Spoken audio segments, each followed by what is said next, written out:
I hope you enjoy this story. The sibling of the favoured offspring was expelled by her spouse for infidelity.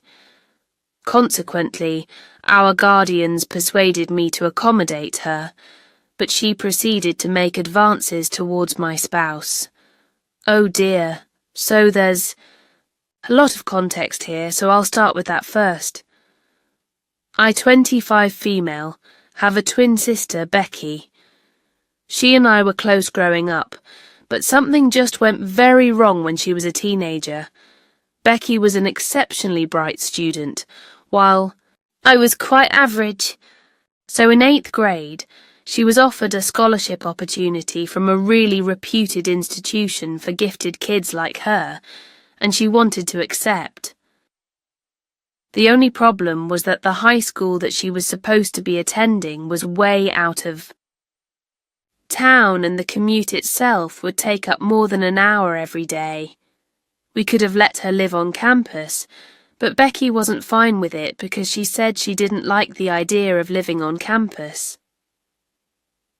So after a lot of deliberation, my parents decided that she could live with our aunt, my father's sister. My aunt didn't have any kids of her own and had never married, so my father had been a little wary of sending Becky to live with her, since he wasn't sure if she would be able to handle the responsibility. But my aunt herself had volunteered to take Becky in and let her live with her, so she could attend the school that she wanted to, and wouldn't jeopardize her future. And that's how Becky ended up living with my aunt for high school, while I continued to live with my parents. She would come back for the holidays, and we would all visit her whenever we had the time. For the first couple of months, everything was going fine, and she would tell us that she was having the time of her life at her new school, since everybody was like-minded and she was finally being challenged. I was really happy for her because I wanted her to succeed. I had never been one of the typically jealous kids. I just wanted everyone to be happy, and I guess that still remained the same. So initially, when she would tell me about her school and her new friends, would be happy for her, and she wouldn't make a big deal out of it either. She would just mention it casually in conversation, but over time that started to change, and it felt like she was trying to rub it in my face and make me feel bad about it. For a while I thought that I was just reading too much into it, but then there were a lot of other negative changes in her behaviour as well, which my parents also picked up on gradually, and that made me think that maybe I wasn't reading enough into this, and something was going really wrong with Becky. This wasn't instantly noticeable, and it took a lot of time for us to actually come to terms with the fact that Becky was becoming much more different and kind of worse as a person. It started off small, like whenever we would visit her, she wouldn't talk as much as she used to and always seemed to have an attitude, but we brushed it off, thinking that she was probably just stressed and tired from school and needed time to herself. My aunt also said the same thing, and we were satisfied with that explanation, but then more time passed and then she would get snappy and cranky at us for absolutely no reason. My parents were also told that her grades were slipping, and she was becoming quite troublesome to have in class. That was in her junior year, and that's the point around which my parents really started to get worried. They had been talking about bringing her back home for quite some time, but she was straight up refusing to come back because she wanted to be amongst people like her and didn't think that she would ever fit into the high school that I went to, which was quite an insult for me, if I'm being honest. Anyway, the final straw was when my parents were contacted in the middle of the night by my aunt, and she claimed that Becky had stolen a bunch of cash and disappeared. There was a police search, and she was found just half an hour after the phone call, trying to purchase drinks even though she was underage. She was let off with a warning, but my parents decided that they had enough and it was time to bring her home. Becky was very unhappy about it and made sure that she put up a really good fight and was even more rebellious than she had been before. She protested a lot, but my parents had enough and they forced her to come back with us and start attending the same high school that I used to go to. They also pushed her into therapy because clearly something had gone wrong while she had been living with my aunt. At first, we had honestly assumed that she hadn't been able to compete with the kids at her school and had finally snapped and broken down, because when she came back, she was really difficult to deal with. She refused to cooperate with anyone, be it our parents or even the teachers at our school. She would be nasty to our classmates and would constantly skip class. And even though I couldn't prove it to my parents, I had seen her smoking a little distance away from the school building. Several times. She had turned into the complete opposite of what she used to be, and it had been a slow but drastic change. So of course my parents thought that therapy would be the best way to go forward so we could at least get to the bottom of what really had gone wrong while she was living with my aunt. We had expected the problem to be the school or bullying, but unfortunately, it turned out to be my aunt herself. So apparently my aunt was what one could refer to as a helicopter parent. While in therapy, Becky was able to open up, and she had claimed that our aunt was really overbearing, simply too controlling. She would pretend to be normal whenever we came around to visit her, but the second that we left, she would turn back into her usual self and try to control every single aspect of her life. She said that she was forced to study every single sec and that she was at home because everything else was apparently just a waste of time. She was not allowed to go out with her friends or do anything apart from studying while she was at home. Even when she would have launched her dinner, my aunt insisted on playing something educational instead of letting her watch something fun.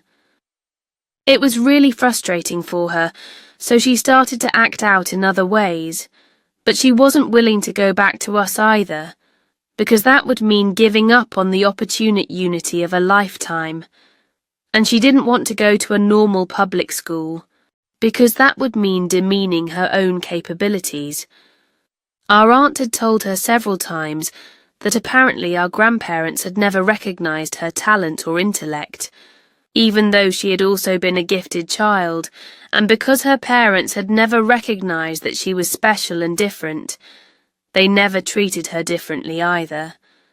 And she ended up with a boring job that didn't even pay enough. She claimed that she could have been doing so much better if her parents had actually bothered to put in the time and effort to do something about how intelligent she was and invested in her. She had drilled the fear of failure into Becky and made her very paranoid, which is why she had refused to come back home with us the first time around. She believed that if she gave up on this school, it would spell nothing but failure for her in the future, and so she tried to keep up, but the pressure was just getting to her, so she started thinking about drinking and sneaking off to go out with her friends to let off some steam, but she got caught in the process, and now she was back here with us. She said that she regretted everything because she had let go of a brilliant opportunity to actually make something of herself, and now she knew that she was doomed to failure. So she didn't even see the point of trying to do better anymore and had completely given up on herself. It was clear to us after that our aunt had really done a number on her and how. But the worst part was when a couple of years passed with minimal improvement in her behaviour, and Becky was then diagnosed with narcissistic personality disorder. Couldn't say that I was surprised, but it was heartbreaking to know that our aunt had actually led to her developing such a serious disorder that was going to affect her for the rest of her life. Our parents were obviously devastated because They blamed themselves for even allowing our aunt to take over and letting Becky stay with her. However, I didn't think it was completely their fault, because they had noticed all the signs and tried to get Becky back home, but she was the one who had refused, and also our aunt pretended to be really normal, was good at it whenever we were around, so there was no way that we could have found out unless Becky herself told us about it. They even filed a lawsuit against her to try and get her to pay us for the damage that she had caused, and actually won. All that money went into Becky's treatment because she needed intensive therapy for several years.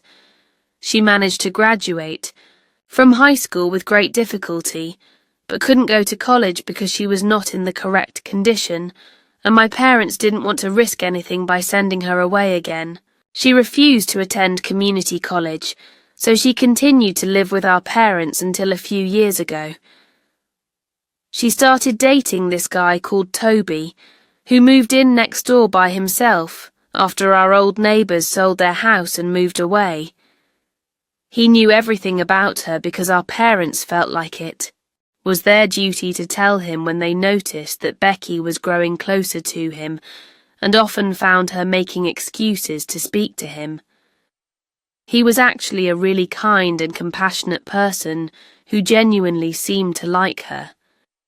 He didn't even care about her diagnosis, and reassured my parents that he really liked her and wanted to go out with her in spite of everything that he had been told. My parents weren't exactly on board with it, but Becky convinced them to let her move in with him after they had been dating for a couple of months. It certainly helped that he lived next door, and my parents could always just pop in to make sure that she was doing all right, so they agreed. After a while, because it was getting really difficult to justify keeping a full-grown adult woman under their constant supervision, Becky ended up moving in with Toby, and my parents continued to try and make sure she wasn't doing anything to jeopardize her future and her relationship. They had also found her a job in a friend's startup company as a receptionist around the same time, because she was apparently getting sick of being stuck at home. They found her the receptionist job so that it could be something low pressure for her to start with, and she could eventually work her way up, and everything was going great for her. After almost a year of living together, they decided to get married, and since they were already living together, my parents agreed because they thought that this would do a lot of good for her. She even quit her job to be a full-time stay-at-home wife. And honestly speaking, being with Toby had actually brought about a lot of positive changes in her life, and she was even behaving better with all of us, instead of constantly treating us like the enemy and acting like she could do so much better if we didn't exist to bring her down. So they thought that it was a good idea, and she got married 2 years ago. I only just got married last year to my boyfriend, whom I've been with for almost 7 years. We met in our first year of college and have been inseparable since then. My husband Jack has always known about Becky ever since I brought him home to meet my family for the first time, and Becky started flirting with him like nobody's business. I told him about Becky's diagnosis and said that she might act a little strange, but I didn't expect her to start flirting with him right in front of me. It was really inappropriate, and I had to ask her to stop multiple times before my mother finally snapped at her and told her to go back to her room. It was really awkward afterward, and we had to explain to him that this was just how she was, and there was no telling what she might say or do because she literally had no filter. She would oftentimes say things to irk us on purpose, and trying to flirt with my boyfriend would definitely get it done. But that was their first interaction, and after that, Jack would just ignore her, and she got bored after the first few attempts when she tried to flirt with him. But it wasn't reciprocated and started ignoring him back, so they never really got along, and neither did I think it was necessary for them to do so either, and left the situation alone. But she had been invited to my wedding as I had been invited to her, since my parents wanted us to at least pretend to be a happy family, even if we weren't one. She was totally smitten by Toby, and once they were together, she had started being nice to everybody, so I didn't think that there was any harm in finally being a family again. We started off well with monthly family dinners, and were really trying our best to mend our relationships and be a little less dysfunctional, and it was really working because we had made a lot of progress in the past couple of years, and I guess one could actually refer to us as a happy family now. But I guess it was too good to be true, because we recently found out that Becky had been cheating on Toby for the past year or so. We were all really shocked to find out about it, because we had always assumed that Toby and Becky were as in love as could be, and yet she went ahead and had an affair with one of his co-workers. No less, it was a huge scandal for the family, and Toby filed for divorce as soon as he found out. He'd found out about it by chance, because Becky had left her phone unlocked around him and left the room, and unfortunately, that's when her affair partner decided to drop a text. It was almost as if he wasn't even trying to hide it by that point. I guess she got lazy because she had been cheating on him for over a year and getting away with it, which is probably why she slipped up. Either way, there was no talking him into taking, and I don't exactly blame the guy, because who would take her back after what she did? After quite a lengthy divorce process, it was decided that they would sell all their property, and that included the house. So Toby sold the house and split the money between the two of them.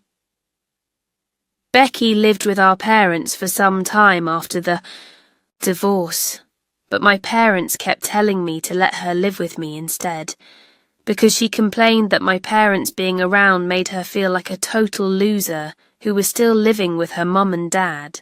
After a failed marriage, she could just rent an apartment and live on her own. But apparently my parents didn't want that, because they thought that she might hurt herself or do something stupid if she was left to her own devices. My parents were practically begging me to take her, and so she could rebrand her life. After a while, I didn't see the point of declining it over and over again, so I ended up agreeing to it and took her in. I honestly felt bad for her because every time I would visit my parents' house after the divorce, she would just be lurking in the shadows, like a ghost of her past self, and it was pretty pathetic to see. I don't think anybody in my place could have continued to ignore it, and at the end of the day, she was my sister, and I owed my family certain things. Or at least that's what I believed before I took her in and she decided to stab me in the back. Anyway. A while after the divorce, I decided to speak to my husband about this. We had quite a few discussions regarding Becky and the living arrangement that my parents had been suggesting, and we decided that we were okay with it, because if it was going to help with self-esteem and make her a better person somehow, then I was all for it. So we took her in a couple of days ago, and she managed to screw it up in less than a week. She was quite happy to move in with us, and I could tell that my parents had been right. She really did want to live with me instead of them. It was kind of strange, because she and I had grown apart in the years after she went away to live with our aunt.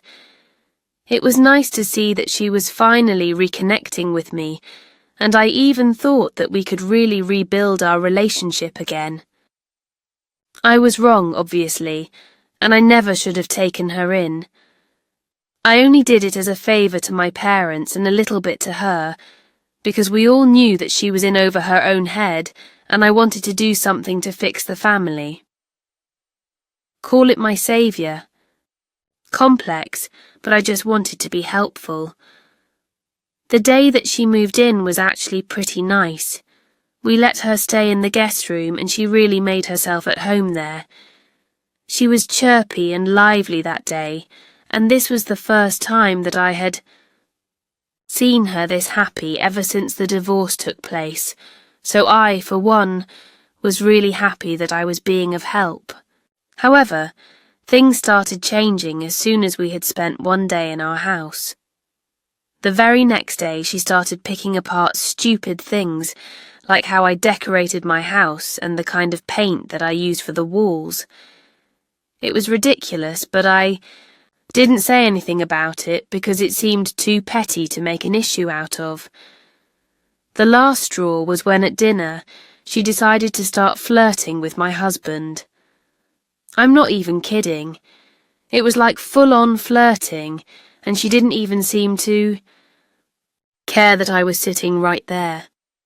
She kept asking him weird questions and making googly eyes at him throughout dinner, and I could tell that he was really uncomfortable, as was I. On more than one occasion, she brushed her hand against his on purpose when there was really no need to.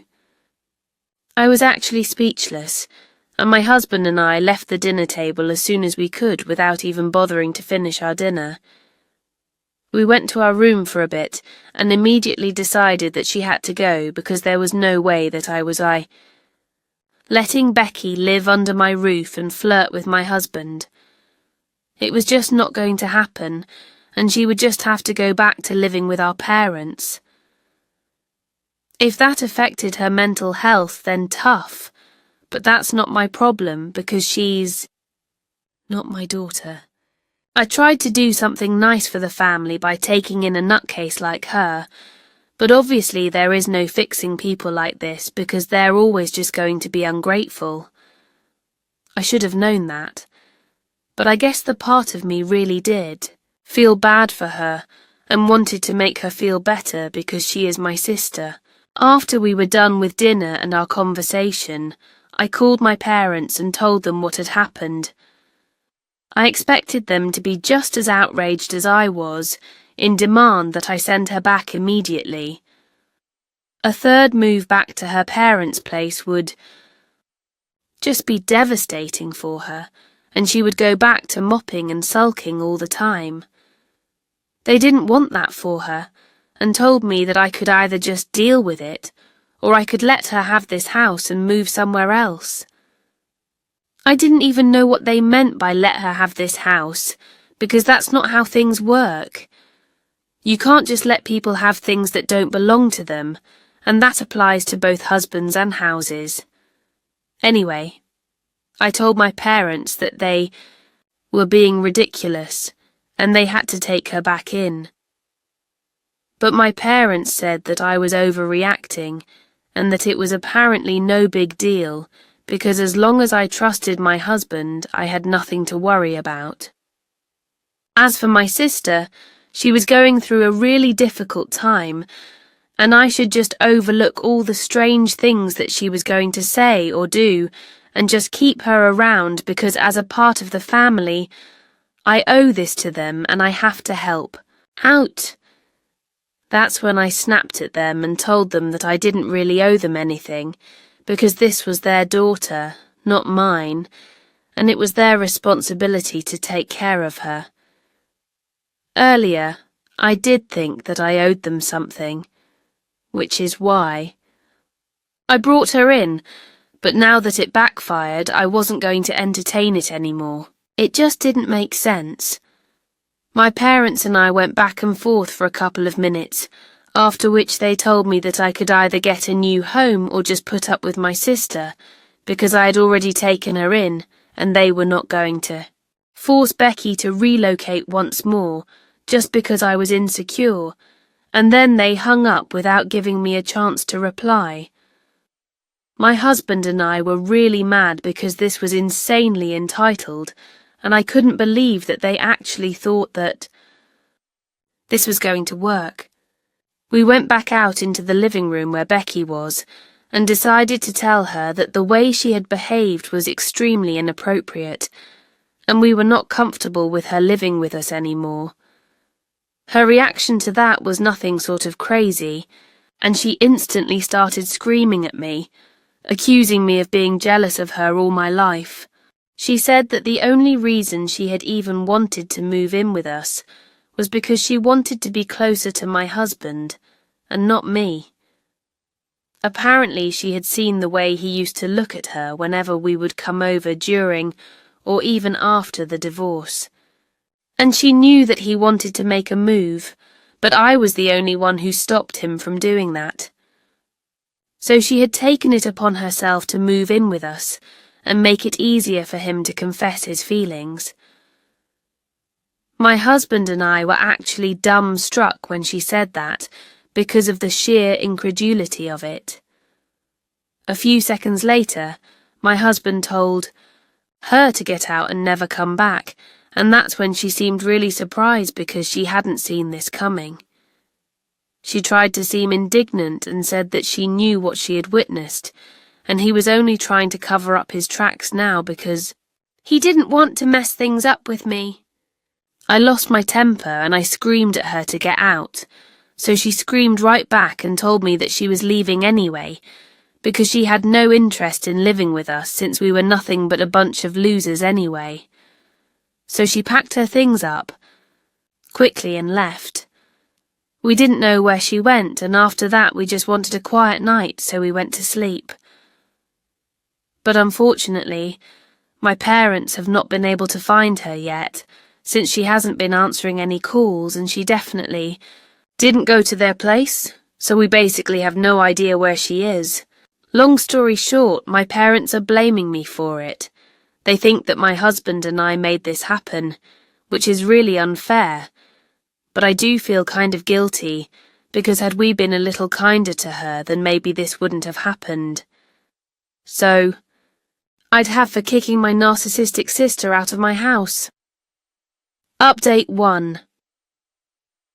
Okay, so it's been a few days since my post here, and I just wanted to tell you guys that we found her.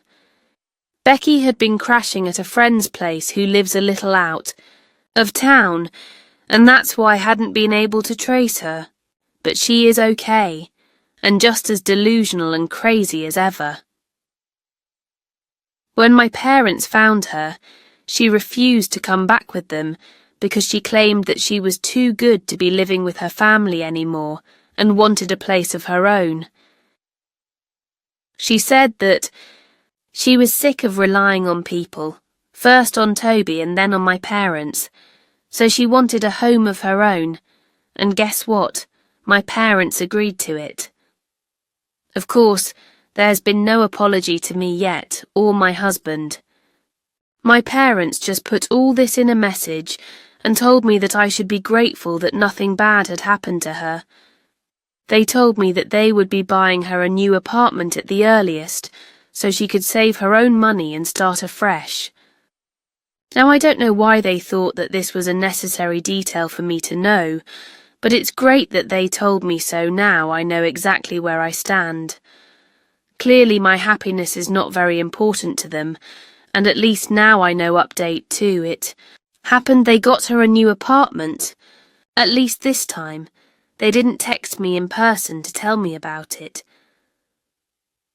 I found out from a bunch of our friends because she was posting about it relentlessly on social media, and after we kicked her out, she had blocked us everywhere. Probably out of embarrassment because of the crazy incident. Either way, I don't mind it at all. My friend said, I don't really know what she is up to because she's just not worth my time. I'd try to be nice to her, but that blew up in my face magnificently. Now I'm done, and I don't want to ever have any interaction with her again. She's just not worth my time and energy.